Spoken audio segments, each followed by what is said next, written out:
those that volunteered questions earlier. But if you are listening and you'd like to follow a question, we need you to ask the questions because we want you to get things out of this that you can take back and apply. So these are people that did the work, are doing the work, they have some solutions and some answers, but at least they can relate, and we want you to have, we want this to be as valuable as possible. So with that, let's start with Abby, and you can introduce. And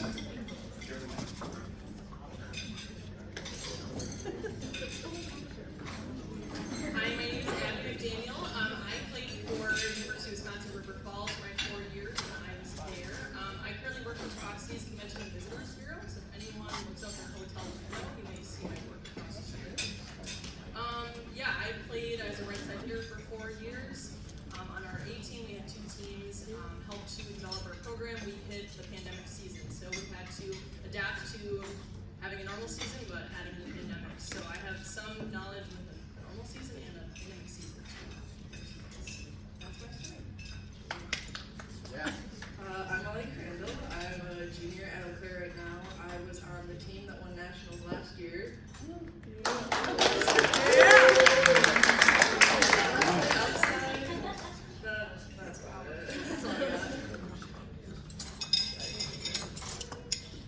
Hi, I'm Chandler. You guys heard from me earlier. Mark, that guy from a while back. Hi, I'm Dave.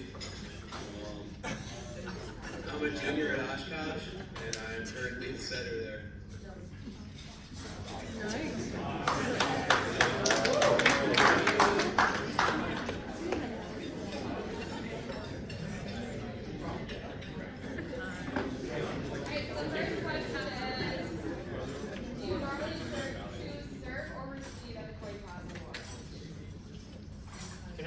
Can everyone hear Holly? Yeah. Yeah, okay, so, no? Okay. The question was, in the coin toss, do you pick serve, receive, or side, and why? So, okay.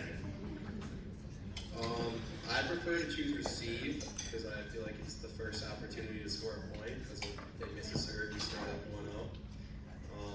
However, the rest of my team normally chooses serve, so that's what we normally do. I look at the stats a little bit on there, or math behind it. I think side out percentage would say receive scores slightly more than serve, and I think the first set is more valuable than the second set. So if you can win the first set or give yourself just an ounce of advantage, especially on that first point, sell your team in, receive. Pretty much the same across the board. All right, the next question is, what is your biggest takeaway from today?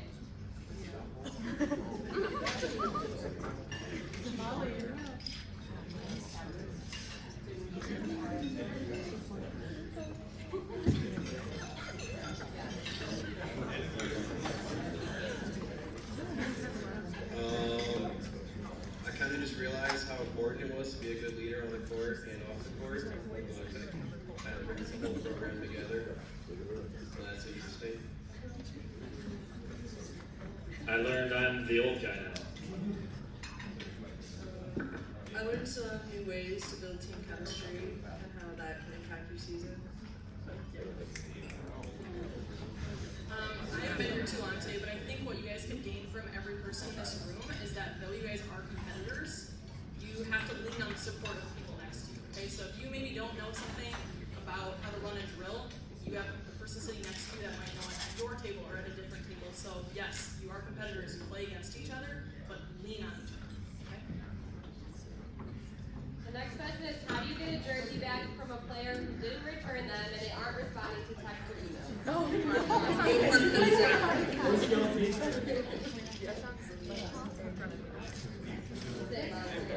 Hunt them down.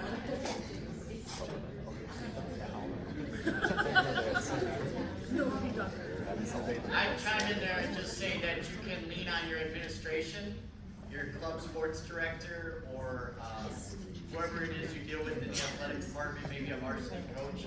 They can do stuff in the academic world to put hold on transcripts and things like that for missing equipment and etc. So probably start with your club sports director.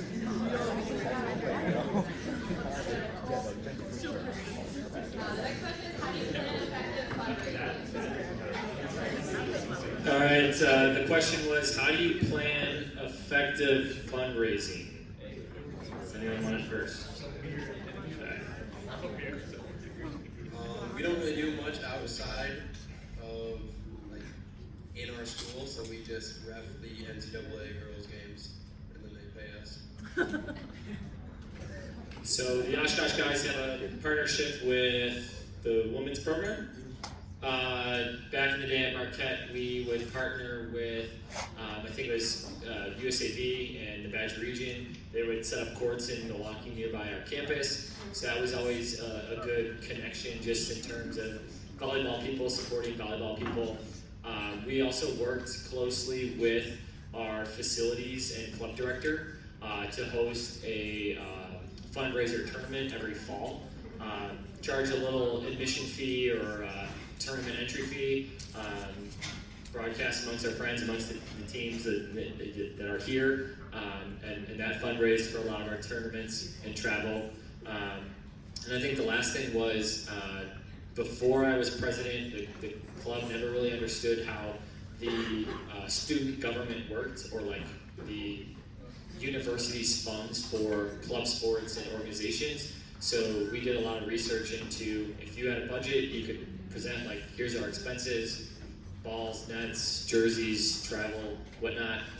And then if we held receipts for it, we could get that portion funded for the upcoming semester. So work with your club director, your student governments, see what university funds are out there for you as well.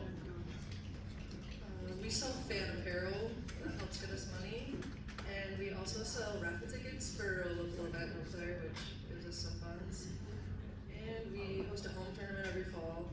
That's where most of our money comes from.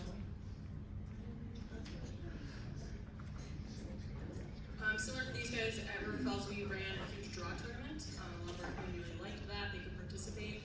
We also got really creative with stuff. So we did a classic car wash. Sounds really boring, not fun. But, you know, hey, we got some money from it and had a good time. We also did some volunteering or some fundraising at WVC. So find opportunities that you as an organization can go and work at to get money back. So I know sometimes, like the Green Bay Packers, you can take your organization, go and work for them at their concession stand. This is not glorious work, okay? Like you may not have a great time with it. I know Valley Fair was not one of my most fond memories, but I had some really great laughs with people working with me. So you're gonna get money back for your club, but just be creative with it and have fun. Find opportunities that you guys can all do together, and you will create much more bonding experiences from that than anything else. Just one to add from my side is you're not the only club sport at your school, so connect with your peers in other club sports. They might have a grasp for the student government, they might have ideas for what they do for fundraising. One connection that came to our group was like selling coffee beans, and it sounds really trivial, but whatever partnership they had at Colectivo, at Brewster in Milwaukee, it actually worked out really well. The next question is, what was something your least favorite coach did?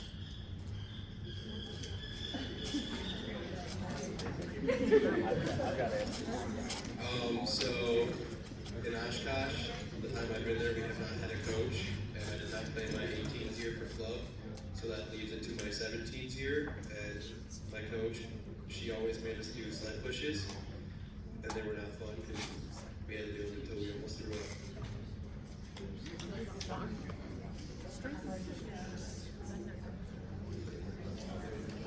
I would say something like the least favorite coach. I would have to say it was something that any punishment, if it's not going to benefit you as an athlete in volleyball, I didn't have too much patience for it. So if I'm gonna have to run lines, that's fine. But if I could do like block jumps or something different that would actually make me a better volleyball player, sign me up. I'll do it for my punishment. For my high school club team, when my coaches would just sit on the bench and go on Facebook the whole time, don't recommend it. It wasn't fun. The only thing I can think of is the my way or the highway guy. So if their word is final for no rational reason and they don't take input from anyone, it didn't seem to work. So the next one is, where can I get volleyballs cheaper than $90? So if you guys have looked to buy volleyballs, they're very expensive. There used to be a partnership with the NCBF to get volleyballs at a reduced rate. Someone, I think Tyler was looking at it earlier today, and didn't find it, but that is a takeaway that we have, so we're gonna work on that. I don't know if any of you guys have suggestions. But actually, I forget what team it was. Someone said to ask your varsity program, if you have a good relationship with like primarily the girls varsity coach, they might be able to get you a discounted rate. So maybe ask them, it might not yield any results, but it's an option. I just also say again on the balls, if you're purchasing molten balls, there's a nationwide shortage back order.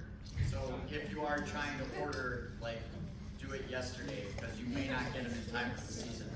So just try to be proactive as you plan down the road.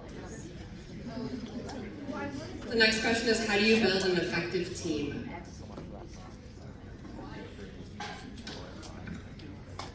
I would say a lot of team bonding outside of scheduled practice times.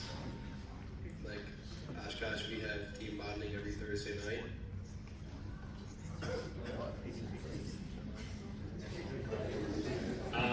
I'd echo the outside of your function as a very important role in developing your team, and then I also think to tryouts.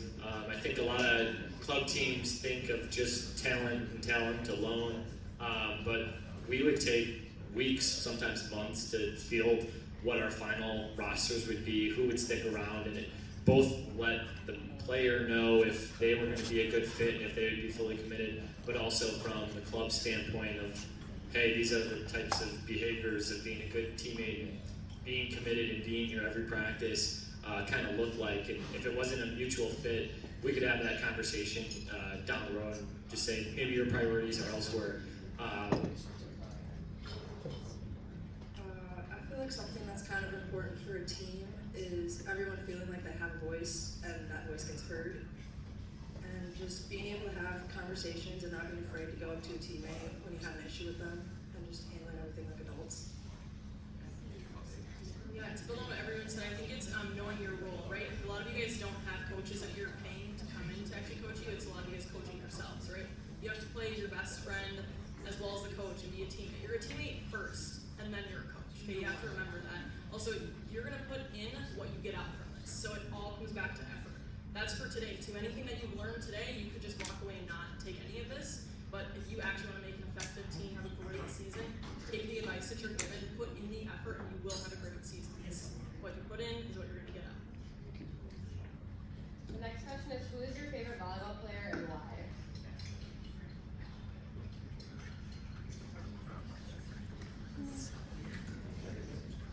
Gives me an opportunity to geek out here for a bit, but Irving Ingapet, he plays for France. He's a very creative player.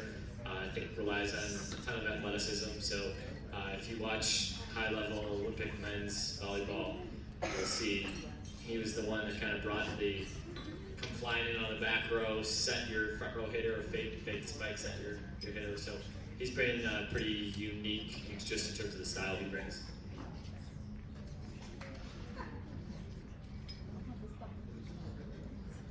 I went to Champlain Park High School and I played alongside Sydney Hilly when I was growing up, so I watched her for the Badgers a lot.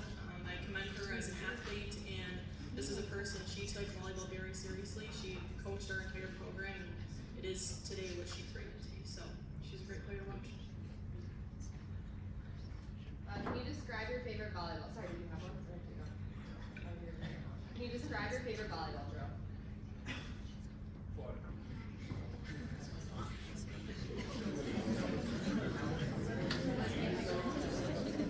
My favorite drill, hands down, is rotating fives. It sounds really simple. A lot of people might not like it, but we started every practice with rotating fives, and it was cutthroat.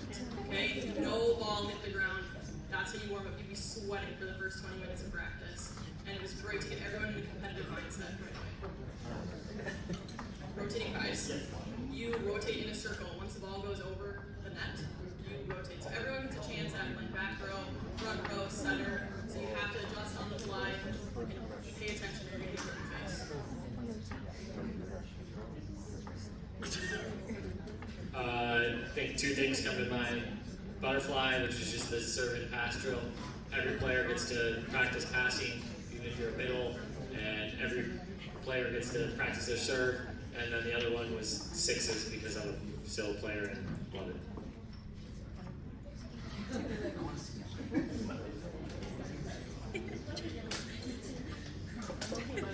next question is, how can you make connections to get involved in different tournaments? Alright, I can start this one. In terms of knowing where the tournaments are or getting connected with your peers to understand what other teams are doing, I think first and foremost is just getting outside your comfort box. If you think back to my talk, there was a part of it where I wanted you to meet someone new because I think that skill is so important, not just to leadership and relationship building, but that's how you get those connections. And then the second thing I would say to that is be a good sport and be a good teammate. The people you'll play against in this league, they're some of my best friends that I play with all the time now as an adult or after college. And I think you have a unique opportunity in this league to make friendships outside of just your university. So be a good teammate, be a good sport, go outside your comfort zone and talk to not only your own team, but your opponents. And I think that will just expand your network and it will start to multiply more and more. So at least for women's, there is a Facebook page for, it's called, I think, Women's Club Volleyball Tournament Swap. So if you're a women's team looking for that, just let me know and I can send that too. Otherwise, if it's not for collegiate stuff, there's also a ton of Facebook pages for grass, outdoor tournaments. There's a lot of social media stuff that way. So I just recommend sort of looking on social media. How many of you are on Facebook? Oh wow, okay. I thought it was way less. That's where a lot of the adult stuff is, because that was Holly and I's generation. Why did you choose to play the position that you did? I was a right side hitter, and honestly, the lines were the shortest when doing hitting lines. So that's right. So I was right-handed, so I had a little bit against me, but I think also you have a different opportunity. A lot of times, you don't get set as often as your outside as you like to be. So if you are a strong right side hitter, it actually opens up what your setter can do and what you can do as a whole team. So. I play outside because that's where my coach put me, and just never moved me. I think I did a college season at opposite, a college season at middle, and 2 at outside. And I think I would speak very highly to anyone that I coach to be diverse. And if you can play multiple positions, then you're way more likely to find your way onto the court. And a lot of people say, like, yeah, that's great for the youngins, but now I'm in college, it's time for me to pick my spot. But I will refute that till the day I die. Make yourself diverse. When I was younger, I started off at libero, but then they realized I wasn't good at that. So when I switched clubs, they said I was decent at setting, and then I just progressed from there. What's your favorite team bonding activity? Thursday nights. I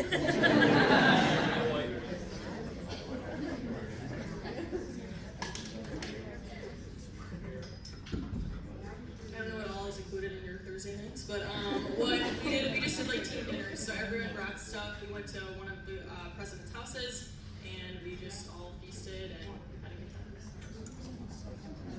We do team dinners. We also did a team bonfire the other night. That was pretty fun. Beyond nights out and whatnot, the only thing I can think of is like the actual carpools and sharing an experience in a campus van, the crappy little van that you're all packed into.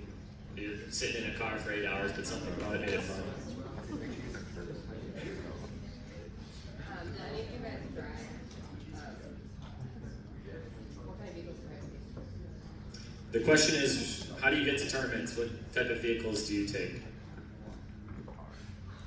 We took personal vehicles last year because there was a shortage on rental vans apparently.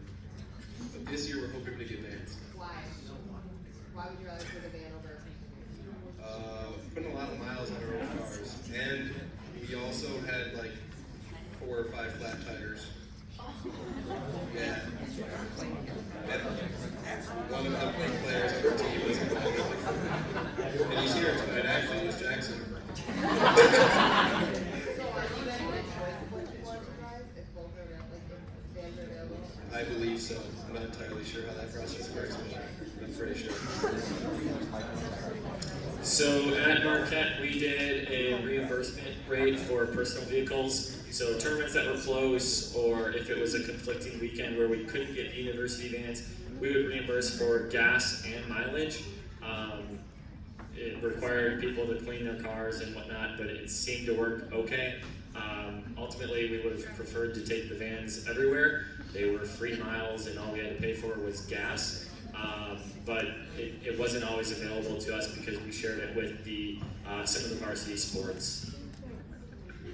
We always take personal vehicles, and then we just have the club reimburse for gas. Yeah, we did the same thing, the reimbursement program. Oftentimes taking the university van was a lot more expensive. I think there's some other like legal things that go along with that insurances. So we were super against that. One last thing to add there is just with how the Marquette student government worked is like you could keep your receipts for the entire semester and then say, hey, our budget was $10,000, and they would reimburse your total budget up to like 30% or something. So we ended up having multiple club card credit cards, and I would give them out to the trusted drivers to then pay for gas and keep their receipts of gas. So that allowed everything to go to the Marquette club account, and then we could get reimbursed by the total percentage that would have been higher then. All right, 2 more questions. How does your team elect leaders? We let people decide if they want to run for a board position, and then we all just vote on who gets on.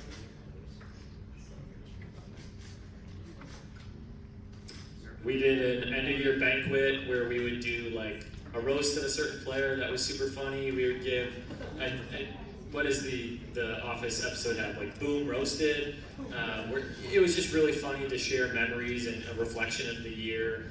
But then at the end of that banquet, we would have the candidates, if it was a competitive spot, give speeches, and sometimes they were funny, sometimes they were really serious. And then the group would all be there live. And could either vote by hand or by writing. And it both made it entertaining, but also pretty engaging. For the serious positions, people would put in a lot of thought to, here's what I want to do. They could actually like campaign or prep for it. Our last president basically gave me no choice. He kind of just asked me how I felt about it, and when I said I wasn't sure, he said, awesome, great. And then I kind of just asked people that were in our program this year if they would help me out, and that's how those positions were. The last thing I'd hit on is like the title doesn't necessarily mean a whole lot. It takes a whole committee to be leaders for the club. So although one person might be the president who's dubbed responsible, like you're in it as a whole team. So rely on the strengths within your group to run a practice and be the player coach or be the finances, and if they can't be there for whatever week or whatever reason, you can take it by committee. All right, the last question is, what is the biggest lesson you've learned while being a WVC leader? Just how to network and make new friends, meet new people. I think for me it was understanding that you have to be the person next to you like their biggest fan.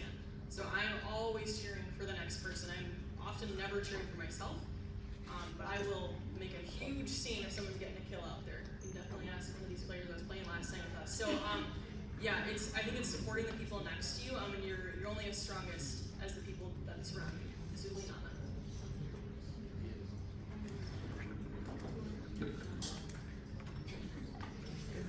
Yeah, I kind of agree with that, and I think like developing and maintaining good relationships with everyone in the program is important. And I also realized I needed to check my emails more. The only thing I would add to the group's response is that the stuff kind of, it really does matter in terms of the impact it can have on people's lives. Probably the biggest like refuters or those who I thought were sitting on the sidelines for the cheesy exercises we would do at Marquette, they were the ones who were the most appreciative after either I graduated or after the season ended. So like Even if you don't think your efforts are getting through, it goes a long way. Jason.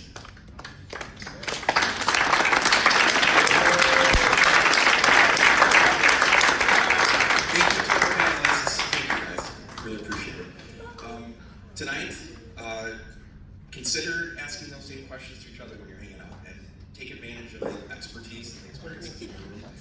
These guys shared a lot of those experiences too. We can learn a lot from each other. We are going to wrap things up tonight, so just a couple final announcements. Let's see. We have hotel rooms here, and we just expect that you're going to manage that just fine, and no issues in the hotel. We're not going to break things or anything like that. We don't have to say anything about it. It'll be just fine. Second thing, some of us that are over 21 are going to go across the parking lot to Tanner's and have a couple of adult beverages, if anyone. And then there's apparently pool playing later on. You may have received an email apparently with something about pools and needs or something. And then thank you to the presenters, the panelists, the advisory committee for pulling this together. Thank you to Abby for giving our hotel rooms a space. Thank you for doing that. And then tomorrow at 8:30 at the Champion Center at Play 9. And thank you for being here. Thanks for a wonderful day.